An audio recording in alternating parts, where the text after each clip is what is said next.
সংস্কারের যে আলাপগুলো তরুণরা তুলছে এটাও ন্যায্য। বাংলাদেশের ইতিহাসে কোনো সরকার এত পরিমাণ জনসমর্থন জনমত নিয়ে কোনোদিন আবির্ভূত হন নাই। শহীদ প্রেসিডেন্ট জিয়াউর রহমানের ওই 3-3.5 বছরের এপিসোডের পরে সবচেয়ে সফল গভর্নেন্সের এপিসোড হবে হচ্ছে প্রফেসর ইউনূসের এপিসোড। 24-এর গণ অভ্যুত্থানে মেইনলি স্টেক হোল্ডার হচ্ছে দুইটা মোটা দাগে বড় জনগোষ্ঠী এখানে রোল প্লে করেছে। 16-17 বছর থেকে আপনার রাজনৈতিক দলগুলো এখানে আন্দোলন সংগ্রাম করেছে ভোটের জন্য, নির্বাচনের জন্য, গণতন্ত্র এগুলোর জন্য, এবং তাদের একটা লম্বা দীর্ঘমেয়াদী কোরবানি আছে। হাজার হাজার মানুষ শহীদ হয়েছে, প্রতিবন্ধী হয়েছে, গুম খুনের শিকার হয়েছে, তাদের বেশ বিশাল ত্যাগ আছে। বিএনপি, ছাত্রদল, যুবদল, শিবির, জামাত, হেফাজত, বিরোধী দলের যারাই বাম যারা রাজনীতি করেছেন, রাষ্ট্র সংস্কার আন্দোলন, ইসলামী আন্দোলন বাংলাদেশ, এদের সবার একটা বড় মোটা দাগে অবদান আছে এখানে। দ্বিতীয় হচ্ছে আপনার গত বছরের জুন জুলাই আগস্টে যেটা করেছে যে বাংলাদেশের এই আন্দোলনের আকাশে নতুন এক দল নক্ষত্র এসে হাজির হয়েছে। তারা হচ্ছে আমাদের তরুণরা, আমাদের যুবকরা, আমাদের ছাত্রছাত্রীরা, শিক্ষার্থীরা, এবং বৈষম্য বিরোধী ছাত্র আন্দোলন, তারপরে নাগরিক কমিটি যেগুলো হয়েছে তাদের ছেলেমেয়েরা জুন জুলাই আগস্টে একটা বড় আন্দোলন ত্যাগ করেছে। 1400 ছেলে মেয়ে, সাধারণ মানুষ, সিপাহী জনতা, বিভিন্ন ফোর্সের অফিসাররা, জুনিয়র অফিসাররা, পার্টিকুলারলি সশস্ত্র বাহিনীর, তারা ঐতিহাসিক ভূমিকা পালন করেছে এই আন্দোলনটাকে। তাহলে এই দুইটা অংশীজনের দুইটা ভিন্ন ভিন্ন ধরনের দাবি আছে। রাজনৈতিক দলগুলো 16-17 বছর ধরে বারবার বলে আসছে যে আমি ভোট চাই, নির্বাচন চাই, গণতন্ত্র চাই। কিন্তু আপনি তরুণদের আকাঙ্ক্ষাগুলো যদি পড়েন, দেয়ালে দেয়ালে, বরিশালের দেয়াল লেখনগুলো আমি পড়েছি, দেয়ালে দেয়ালে যদি পড়েন আপনি দেখবেন ওখানে অবিলম্বে নির্বাচন দাও এই কথাটা বলা নাই। ওরা বলছে যে বুকের ভেতর অনেক ঝড়, বুক পেতেছি গুলি কর, শহীদ আবু সাইদ মুগ্ধ, শেষ হয়নি যুদ্ধ, বাংলাদেশ দুই চাই, ফ্যাসিবাদী বন্দোবস্তের বিলোপ চাই, বাংলাদেশে যেন নতুন কোনো ফেরাউনের জন্ম না হয়, তুমি যতবার ফেরাউন হয়ে আসবে আমি মুসার মতো আবার আবাবিল হয়ে নামবো। এই যে তরুণদের আকাঙ্ক্ষাগুলো দেখেন, এই আকাঙ্ক্ষাগুলো কিন্তু সেপারেট, কিন্তু দুইটাই হলো মর্যাদার জায়গায় সমান। রাজনৈতিক দলের আকাঙ্ক্ষা যেটা, এটা ভ্যালিড, ন্যায্য। সংস্কারের যে আলাপগুলো তরুণরা তুলছে এটাও ন্যায্য।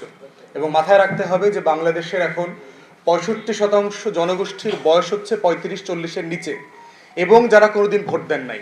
আবার রাজনৈতিক দলগুলোর একটা বিশাল জনসংখ্যার যে সমর্থন এটা আছে। এই জন্য হচ্ছে যে আমি বোধ করি যে বাংলাদেশের অন্তর্বর্তীকালীন সরকার হচ্ছে একটা গণ অভ্যুত্থানের সরকার, এবং বাংলাদেশের ইতিহাসে কোনো সরকার এত পরিমাণ জনসমর্থন জনমত নিয়ে কোনোদিন আবির্ভূত হন নাই। এবং পারহ্যাপস আমার দৃষ্টিতে শহীদ প্রেসিডেন্ট জিয়াউর রহমানের ওই 3-3.5 বছরের এপিসোডের পরে সবচেয়ে সফল গভর্নেন্সের এপিসোড হবে হচ্ছে প্রফেসর ইউনূসের এপিসোড। যে প্রেসিডেন্ট জিয়াউর রহমানের পরে প্রফেসর ইউনূস সম্ভবত স্টেটসম্যানশিপের জায়গায় সবচেয়ে বেশি এগিয়ে যাচ্ছে, এবং এটা সময়ের উপর ডিপেন্ড করবে। সে যদি সবার ঐক্যমতের ভিত্তিতে 2-3-4 বছর থাকতে পারে, বাংলাদেশটা আসলেই যে মালয়েশিয়া হওয়ার অথবা সিঙ্গাপুর হওয়ার, একটা দক্ষিণ কোরিয়া হওয়ার যে আকাঙ্ক্ষা আমাদের মধ্যে গত 5 দশক ধরে ছিল, সেই আকাঙ্ক্ষার পথে আমরা অনেক দূর এগিয়ে যাব।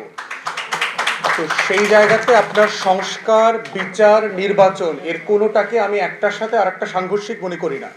এর পুরোটা মিলেই হচ্ছে অন্তর্বর্তীকালীন সরকার, এর পুরোটা মিলেই হচ্ছে আমার 71-এর মুক্তির লড়াই, এর পুরোটা মিলেই হচ্ছে আমার 24-এর গণ অভ্যুত্থান।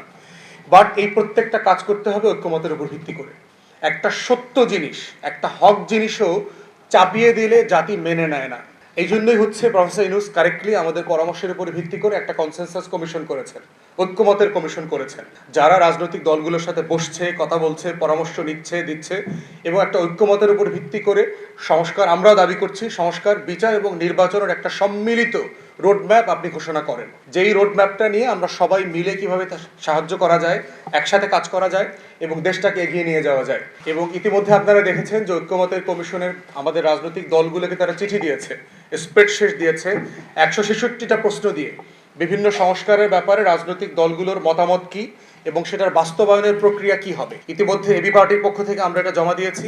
আমাদের সাথে ঐক্যমত কমিশনের ইতিমধ্যে মিটিং হয়েছে, 7 তারিখে একটা ফর্মাল মিটিং আছে এই প্রস্তাবনার উপরে ভিত্তি করে আমাদের দলের সাথে। তো সেখানে আমরা আমাদের অবস্থান তুলে ধরবো যে আমরা অন্তর্বর্তীকালীন সরকারের কাছ থেকে যে একটা সম্মিলিত রোডম্যাপ চাই সংস্কার, বিচার এবং নির্বাচনের ব্যাপারটাতে, যেটা ঐক্যমতের ভিত্তিতে যেন একমত হওয়া যায়। নির্বাচনটা ইটসেলফ একটা সংস্কার, সংস্কারটা মানেই হলো নির্বাচন।